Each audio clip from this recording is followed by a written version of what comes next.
India's finest Medicover Hospital now opened exclusive hospital for women and children opposite High-Tech's Charminar. Medicover Women and Child Hospital. Telugu ప్రజలకి ఎప్పటికీ గుర్తుండే పేరు వంగవీటి మోహన రంగ. 1988 December 26న ఆయన కాలం చేశారు. ఆ రోజు జరిగిన ఘటన చాలా తక్కువ మంది తెలుసు. వర్ధంతి సందర్భంగా వంగవీటి మోహన్ రంగ వర్ధంతి సందర్భంగా అసలు ఆ రోజు ఏం జరిగింది? 1988 డిసెంబర్ 26 ఏం జరిగిందో తెలుసుకుందాం. ప్రస్తుతం వంగవీటి మోహన్ రంగ బావమరిది చెన్నుపాటి శ్రీను మనతో ఉన్నారు. సార్ నమస్తే సార్. సార్ ఈ 35వ సంవత్సరం ఇది వర్ధంతి. 35 సంవత్సరాల తర్వాత కూడా ఆయన పేరును మర్చిపోలేకపోతున్నారు తెలుగు ప్రజలు. ఆయనని ఇంకా గుండెల్లో పెట్టుకుంటున్నారు. అనేక ప్రాంతాలు ఆయన విగ్రహాలు ఏర్పాటు చేసుకున్న పరిస్థితి. కానీ అసలు ఆ రోజు ఏం జరిగింది సార్? 1988 డిసెంబర్ 26న అసలు వాస్తవంగా ఏం జరిగింది? ఆ రోజుకి వంగవీటి మోహన్ రంగారావు గారు అనే ఒక వ్యక్తిగా కాకుండా ఒక బలీయమైన శక్తిగా తయారయ్యారు రాష్ట్రంలో. అది గిట్టని కొంతమంది అప్పటి ప్రభుత్వం, కాంగ్రెస్ పార్టీలో ఉన్న ఒక వర్గం, వీళ్ళందరూ కలిసి ఆయన ఎదుగుదలని ఓర్చుకోలేక ఆయన హత్యకు కుట్ర పన్నడం, రెండు వర్గాలు కలిసి ఆయన్ని దారుణంగా నిరాహార దీక్షలో ఉన్న వ్యక్తిని తెల్లవారుజామున 3:30-4 గంటల ప్రాంతంలో కొంతమంది ప్రభుత్వ అధికారులు అంటే పోలీసు ఎస్కార్ట్ తోటి వచ్చి ఆయన్ని హత్య చేయడం జరిగింది. సార్ అంటే అసలు ముందు రోజు దీక్ష సందర్భంగా అక్కడ జరిగిన పరిణామాలు ఏంటి? ఒక రెక్కీ నిర్వహించే ఆ రోజు పక్క ప్లాన్ హత్య జరిగిందనేది అందరూ చెప్తున్న మాట. అసలు ఏం జరిగింది ముందు రోజు? అప్పటికి 2 రోజుల నుంచి రెక్కీ జరుగుతూ ఉంది. అది మాకు ఇన్ఫర్మేషన్ ఉంది. కాకపోతే అక్కడ ఏపీఎస్పీ పోలీస్ని ప్రొటెక్షన్గా పెట్టారు. ఆ రోజు రాత్రి తెల్లారుజామున 4ంటికి ఈ అసాసినేషన్ జరుగుతుందనగా రాత్రి 10 గంటలకి నక్సలైట్లు దాడి చేసి వెపన్స్ తీసుకెళ్తారని చెప్పని ఇంటెలిజెన్స్ ఇన్ఫర్మేషన్ ఉంది. కాబట్టి నియర్ బై పోలీస్ స్టేషన్లో వెపన్స్ అన్నీ సరెండర్ చేసి కొత్త చేతులతో కాపలా గాయమని చెప్పి ఇన్ఫర్మేషన్ ఇచ్చి ఆ దగ్గరలోనే పోలీస్ స్టేషన్ ఉంది. ఒక 100 అడుగుల దూరంలోనే Suryaraopeta police station sub collector office ఎదురుగుండా ఆ పోలీస్ స్టేషన్లో వెపన్స్ డిపాజిట్ చేసి ఏ ఆయుధం లేకుండా కాపలా నుంచోబెట్టారు పోలీసుల్ని. దాన్ని బట్టి అర్థమవుతుంది కదా ప్రభుత్వం పూర్తి స్థాయిలో ఇన్వాల్వ్ అయ్యి ఆయన హత్యకి కుట్ర పన్నారని చెప్పండి. ఆ రోజున తెల్లారుజామున 4ంటికి అదే పోలీసులు ఈ అసాసిన్ టీంని లీడ్ చేసి ఆయన దీక్ష కూర్చున్న ప్రదేశానికి తీసుకొచ్చి ఆయన అసాసినేషన్ అయిన తర్వాత మళ్ళీ వాళ్ళని సేఫ్గా తీసుకెళ్ళారు. సరే అంటే హత్యకి ముందే వంగవీటి మోహన్ రంగా గారికి విషయం తెలుసు, తన మీద హత్యాయత్నం జరగబోతుందని ముందే తెలుసు. అయినా కానీ ఆయన అక్కడే ఉన్నారు, సమాచారం తెలిసినా కానీ ఉన్నారనేది కొంతమంది చెప్తున్నమాట. అసలు వాస్తవంగా ఆయనకి ముందే సమాచారం ఉందా? ఖచ్చితంగా ఉందండి. నాకే స్వయంగా చెప్పారు. అంటే నేను అడిగాను ఆయన్ని, ఇట్లా బయట విపరీతంగా వదంతులు వస్తున్నాయి, మీరు ఓపెన్గా అలా రోడ్డు మీద కూర్చున్నారు అని అంటే ఆయన చెప్పాడు. 2 కారణాలు. ఒకటి, నేను బయట తిరుగుతుంటే నా చుట్టూతో 100-200 మంది కాపలా ఉంటున్నారు. ప్రభుత్వం నిర్ణయించుకున్న తర్వాత జరిగేది ఖాయం. నాతో పాటు వాళ్ళందరూ ఇబ్బంది పడే కంటే నేను ఇక్కడ నిరాహార దీక్షలో కూర్చుంటే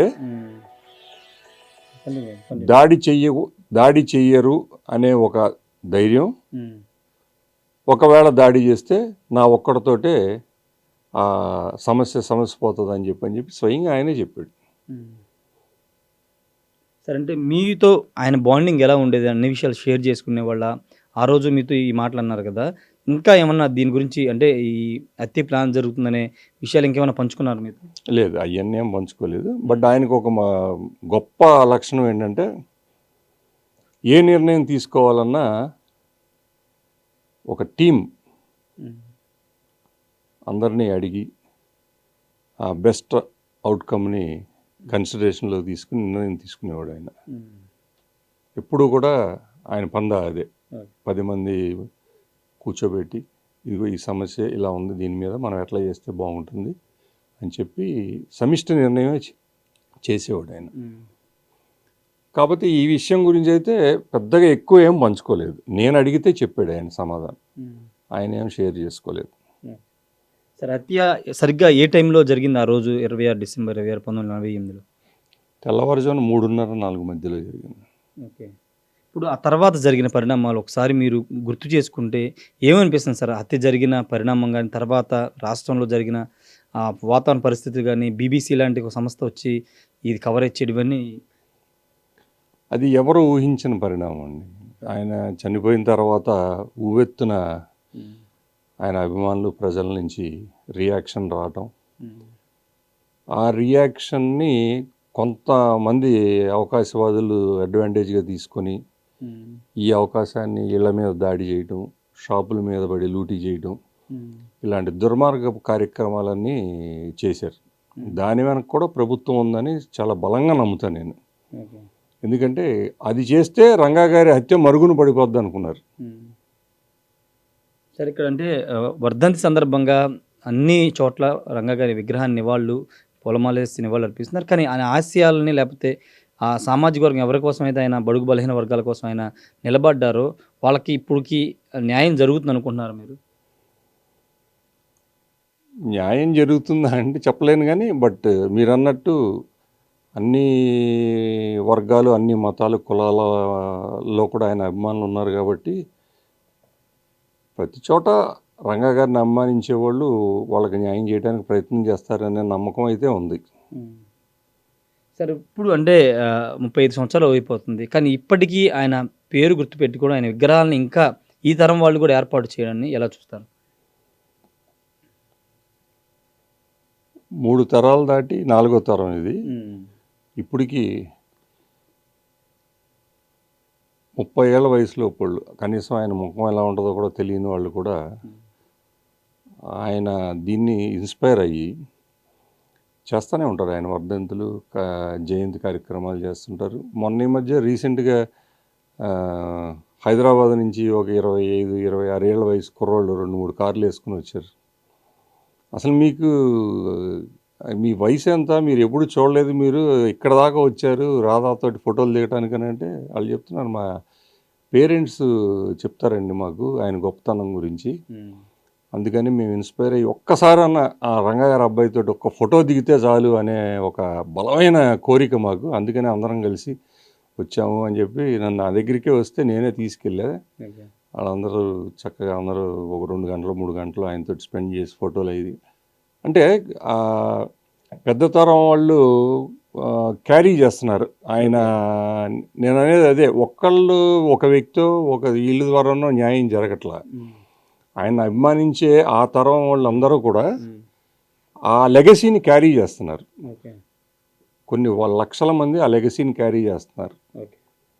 సార్ అంటే ఈరోజు అంటే వంగవీటి రంగా గారి వర్ధంతి కానీ జయంతి కానీ ఏది జరిగినా వాళ్ళ అబ్బాయి రాధా విజయవాడలో ఉంటారు, ఆయన విగ్రహానికి నివాళులు అర్పిస్తుంటారు, ప్రతి సంవత్సరం కూడా జరిగేది. కానీ ఈసారి ఆయన ఊళ్ళో లేరు, దూరంగా ఉన్నారని ఒక ప్రచారం బయట జరుగుతుంది. అసలు ఏం జరిగింది? ఆయన కాశీకి వెళ్ళే ప్రోగ్రామ్ ఎప్పుడో ప్రీ ప్లాన్డ్గా ఫిక్స్ చేసుకున్నారు, కాకపోతే అది పోస్ట్ పోన్ అయింది, డేట్ పోస్ట్ పోన్ అయింది.